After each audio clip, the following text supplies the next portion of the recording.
I think it's the story of the day. Hollywood actresses Felicity Huffman and Lori Loughlin headline a group of nearly 50 people charged in connection with Operation Varsity Blues. The scheme involved wealthy parents bribing college coaches and insiders at testing centers to get their kids into some of the most elite schools in the country. In return for bribes, these coaches agreed to pretend that certain applicants were recruited competitive athletes, when in fact the applicants were not. As the coaches knew, the students' athletic credentials had been fabricated. Time to welcome the Associated Press's Bernie Wilson back to the BAM. You can follow Bernie on Twitter at Bernie Wilson. Bernie? Yes, Paul? I can't help but notice the emblem on your shirt. You have a kid at UCLA. How do you react to the story as a sports writer? How do you react to the story as a parent?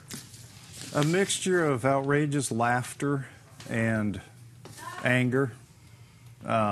You know, we as sports people, we're jaded. We've seen this before. There's been any number of academic scandals, or, you know, the proverbial athlete A taking underwater basket weaving to stay eligible. But this one hits I think it's a new low, certainly.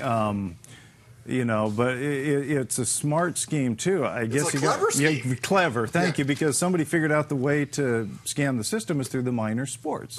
Like, you know, who knew? Unless you live on San Francisco Bay, who knew that Stanford has a sailing team?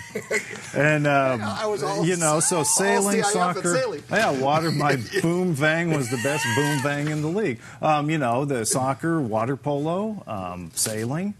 These sports where, you know, Max Preps doesn't have a big old thing for, you know. The UT's Gary Robbins shining a light on a pair of bribes as it relates to a varsity coach at USD. That coach is unnamed. We saw a lot of other coaches that were named. Why is the USD guy anonymous, or a girl anonymous? That's a great question, and the school obviously has been lawyered up. They're, you know, they're used to scandal. You know, this isn't a good thing for them, but this isn't their first rodeo with a scandal. Yeah, we'll get to that in a bit. We'll get to that bit, but they made it very clear that it's not a current coach, but that sort of hangs the current coaches out to dry a little. Why not come out and say these guys? Or if it's a former employee, then why not point the finger of blame? Yes. I guess this is what you're referring to. The USD released a statement earlier this afternoon saying no current coaches are involved or are involved in any alleged wrongdoing. I still, if I'm a current coach, and getting back to that UT article, there aren't that many coaches at USD for one thing. Yes. And that UT article would suggest it was the men's tennis program because it was a men's tennis scholarship was being offered, blah, blah, blah. Man, I brought that up with the school, and I spoke with school administrators voice to voice, and they said Ryan Geckley is not involved, and they were vehement about that. Well, then, if that's the case, come on, just say who it is. Exactly. Because Ryan's good name is getting dragged through the mud. And then in the actual indictment, it mentions a varsity coach, you know, working with one of the singer, the guy, the scam artist clients who did not play that sport. So something nefarious is afoot up there that they're not quite being above board on. The universities are supposed to be about the best and the brightest, the highest morals. A story like this, I mean, I guess from a USD perspective, part of me say, hey, we're considered one of the elite schools. I mean, but not this quite is not as elite, the way but they're still on the list. What does it say about higher education in general? Higher education is badly flawed. I mean, I've got a kid at UCLA. We had a kid at Montana State. We've gone through it's way too expensive. You know, and the annoying thing about this scandal is it's so hard to get into these schools that these people are able to buy and scam their way into prestigious universities. I mean, the kid at UCLA, he got denied by USC, he got denied by Stanford. Our older kid, in the span of 2 days, got denied by Cal, Stanford, and USC. And you know, he said to me something like, even though we couldn't afford it, it would be nice if one of them had said yes. And you know how I got the kid into UCLA?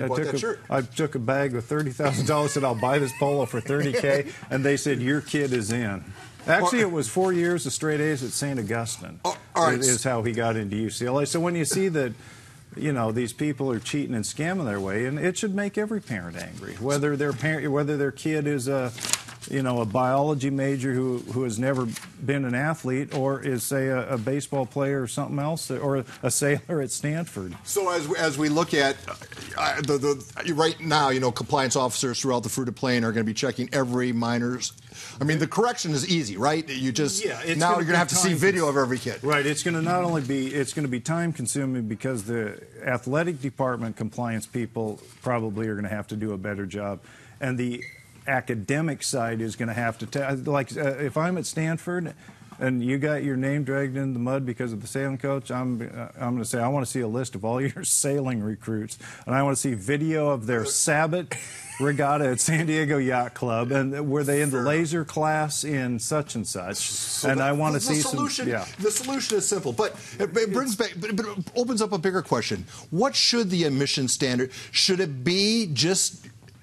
I mean, I know you come at this from the other side of the aisle than I do, but how should that has nothing to do with it. But what should it be merit only? Well, it should be a combination if you want to go to college, you obviously need to be smart enough to handle the subject matter. And that's another thing. My wife's a Trojan. She's very angry because her school keeps getting caught up in these scandals. Most of them are athletic, but then you throw in the academics. She's proud of her diploma, but you have to be smart enough to handle the workload if you want to go to a school like SC or Stanford or Cal or USD or UCLA or Montana State. So it's not, you have to be smart enough to get in is the thing. Brian Dutcher, who SDSU is not involved, but he was at the Jam today before they leave for Vegas. Brian Dutcher had this candid comment. Take a listen to what Dutch had to say about the whole thing. I mean, I think we all know in this world that there's a lot of things that happen, and you're going to be held accountable for them if you're caught. And so I haven't read up on it extensively, but it's not surprising that people are trying to get their kids into college, and you would hope they would do it the right way. But obviously we all know that doesn't happen all the time. So that's Brian Dutcher. Just getting back to something we mentioned, this is not USD's first scandal. Brandon Johnson, if we can roll that video, 2010, for such a small school, for such an elite school, right. They've had three pretty big scandals. Right. There's the point shaving and hoops, and then a football paperwork miscue having to do with financial aid. It cost him a spot in the FCS playoffs one year. All right. So that's pretty serious stuff for an elite small Catholic college. Bernie, we're out of time. All right, Bob. Coming up on the 6 o'clock show, we have the Van Nostrand's coming in, Paul and Ryan. Paul is stepping down as the football coach there. Ryan's stepping up and taking Dad's spot. We'll have that coming your way in just a bit. The KUSI News at 6 p.m. is coming up next.